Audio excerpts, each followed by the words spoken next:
안녕하세요. 무속인 오왕근입니다. 서울 점집, 용안 점집, 무속인 오왕근의 운명 이야기. 오늘은 토요일이고요. 제가 저번 주에 방송을 했었어야 되는데 좀 일정이 많아서 오늘 제가 촬영을 합니다. 여러분, 오늘의 주제는요. 바로 업대감입니다. 업대감이란 얘기 들어본 적 있으실 거예요. 업대감 모신 분들 중에서 업대감 모시고 부자가 되셨나요? 이 업대감도 있고요. 집안에 왜 신령을 모신다고 하죠. 불사 할머니라고 하기도 하고 불사 단지, 왜 세존 단지라고도 합니다. 근데 저는요, 개인적으로 업이라는 말을 되게 싫어합니다, 여러분. 업이라는 말 듣기 좋으신가요? 업이라는 거는 풀어버리고 좋은 신령, 복신령을 받고 나를 도와준 조상 신령을 제대로 모셔야지 내가 부자가 되고 일어나는 거지. 왜 듣기도 싫은 그 업을 갖다가 집에다가 왜 모시려고 합니까? 이 업대감, 업이라는 거, 뭐 예전에 뭐 구렁이 업, 뭐 쪽제비 업, 뭐 두꺼비 업이라고 해가지고 이거를 모시면 뭐 큰 부자가 된다, 크게 뭐 일어난다 해서 이렇게 모시는 그런 분들이 있어요. 근데 이것 때문에 저한테 찾아오시는 분들이 너무나도 많습니다. 이게 잘 맞으면 여러분 되게 크게 일어나는 경우도 있어요. 하지만 제가 오늘 이게 얘기를 해드리고 싶은 건, 이 안 맞는 경우에 이 업을 모셨으면요, 이 대감을 모셨으면은 집안에 자꾸 일이 제대로 풀리지가 않습니다. 오히려 잘 되려고 모셨던 그 신령이요, 거기서 탈이 나기 시작을 하면서 돈으로 자꾸 이렇게 때려맞고 인간으로 풍파가 자꾸 생기고 사고가 자꾸 생기고 항상 꿈자리는 자꾸 심란하고 안 좋은 일이 자꾸 생긴다 이겁니다. 한 달에 저희 법당에 들어오는 이 대감 상자, 뭐 불사 항아리가 3개가 넘어요, 여러분.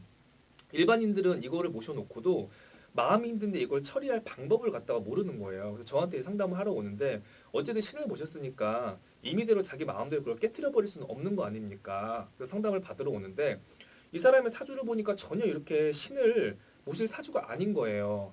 조상에서 탈이 났긴 했지만 천도제만 지내도 금방 사업이 일어날 수 있는 그런 사주였습니다. 이런 사람이 집안에다가 신령을 모시고 있으니까 무슨 일이 되겠습니까? 왜 가만히 편안하게 누워 계신 조상님을 갖다가 끌어다가 거기다 앉혀놓냐 이 말이야. 아, 나는 편안하게 누워 있는데 무당이 조상을 모셔야 된다, 그래야 부자가 된다 해놓고 왜 가만히 계신 조상을 갖다 거기다 끌어 앉혀놓고 빌고 앉아 있으니까 이게 무슨 집안에 오히려 일이 되냐 이 말이에요. 오히려 안 분 바람도 불겠다. 안 불었던 조상 바람도 그 항아리, 그 신령을 모셔놓고 집안에 막 풍파가 불기 시작을 하는 겁니다. 여러분, 자식 무당 만들고 싶지 않으면요, 그거 모신 거 갖다 치우시는 게 맞습니다. 만약에 모신 신령을, 그 신령을 모셔놓고 사업이 잘 되거나 내 일신이 편안하고 지금 일이 잘 되신다면요, 그게 맞는 거예요. 그렇게 그냥 가시면 되고, 하지만 이거를 모셔놓고 나서 지금 뭔가 일이 풀리지가 않고, 아, 저거를 갖다 처리를 하고 싶다. 내모시고 싶다 이런 직감이 들면은 그거랑 벌써 안 맞는 겁니다. 상담을 제대로 받고요. 차일피일 자꾸 미루지 마시고 안 맞는 건 안 맞는 겁니다. 내모실 건 빨리 내모셔야지 집안에 바람이 들어오기 시작을 하고 집안에 운이 들어오기 시작을 하는 거예요. 그리고 아닌 사람이 이 신령을 잘못 모시게 되면요, 자식이 무당이 됩니다. 그러니까 무당까지는 아니더라도 신병을 알 수가 있고 신의 풍파가 내려치면서 자식이 막 이렇게 방황을 하기 시작을 합니다. 그러니까 여러모로 부작용이 되게 많아요. 그래서 상담을 제대로 받으셔서 좀 결정을 하셨으면 좋겠고요. 저는 오늘 업대감이라고 얘기를 안 할게요. 업대감이라는 말을 싫어하니까 복신령이라고 제가 얘기를 하겠습니다. 이 업대감을, 이 복대감을 모셔가지고 이 집안이 제대로 풀리는 경우도 있어요. 무조건 안 맞는다 이건 아닙니다. 저희 법당의 신도 중에서 신의 줄기가 굉장히 강한 그런 분이 있습니다. 해마다 제가 정성을 들여주고 하는데 이분이 사업이 잘 돼서 이번에 큰 집으로 이사를 갔어요. 큰 집으로 이사를 가면서 제가 성주를 모셔줬습니다. 항아리에 제가 초를 켜서 대감을 모셔준 거예요. 그 집에 조상 대감을 갖다가 제수 대감으로 모셔줬습니다. 이 대감을 모셔가고 초를 키우고 백일 기도를 하면은 앞으로 엄청 바빠지고 집안이 일어날 것이다라는 그런 신령님의 공수를 받고 그렇게 기도를 진행을 해줬는데요. 이분이 지금 건설 회사를 하고 있어요. 요즘에는 건설 회사도 개인적으로 일을 하지를 못하고 관공서에 입찰을 해가지고 그 입찰이 되면은 공사가 진행이 되는 겁니다.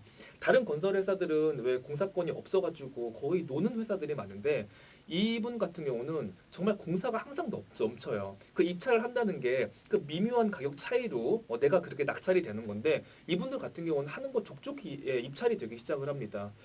저한테 와서 항상 물어보는 게 선생님 이번에 차 살 건데 차 사도 될까요? 덤프 사도 될까요? 공장 부지 알아보려고 하는데 여기 남양주에 땅이 괜찮을까요? 뭐 이런 거 물어보러 옵니다. 이렇게 모셔놓고 집안에 가택이 막 확 일어나는 경우에는요, 이렇게 모셔야 돼요. 아, 모셔서 잘 된다고 뭐뭘 못하겠습니까? 그까짓 거. 근데 하지만 제가 얘기를 해드리고 싶은 건 안 맞는 사람이 이걸 갖다가 모셨을 때는 풍파가 들어온다 이 말입니다. 그래서 이거를 갖다가 지금 모시고 풍파가 자꾸 일어나는 분들은 상담을 제대로 받고 다시 기도를 진행하셨으면 좋겠고요. 이거를 고민하는 분들도요. 절대로 그냥 한 번에 결정을 하지 마시고 두 군데 세 군데 가서 상담을 받아보시고 신뢰가 가는 곳에 가서 기도를 결정하시는 게 훨씬 더 큰 도움이 될 겁니다. 네, 오늘 방송은 네, 여기까지 하겠습니다. 예, 감사합니다.